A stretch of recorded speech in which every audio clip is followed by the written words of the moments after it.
আজ আমি তৈরি করতে যাচ্ছি কোরিয়ান চিজ কর্ন। এখানে আমি একটা ননস্টিক কড়া নিয়েছি, এখানে আমি কিছুটা বাটার দিয়ে দেবো।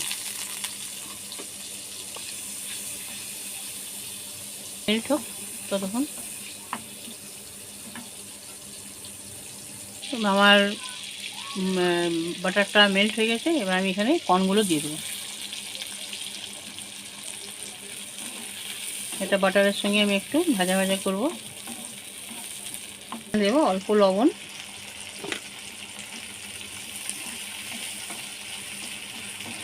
এখানে আমি এবারে একটা কিউবওয়ালা চিজ ছিল, আমি এটাকে গ্রেট করে রেখেছিলাম, এটা দিয়ে দেবো।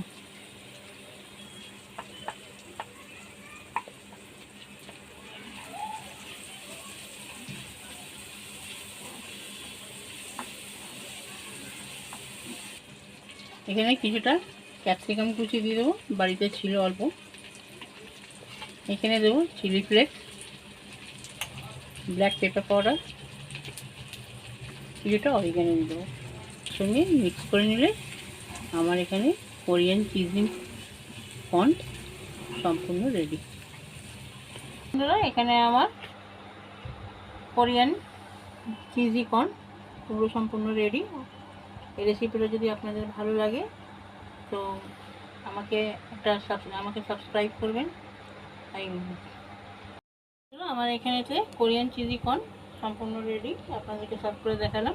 এই রেসিপিটি যদি ভালো লাগে আমাকে একটা লাইক করবেন, লাইক দেবেন। কে কোথা থেকে দেখছেন সেটা কমেন্টে জানাবেন।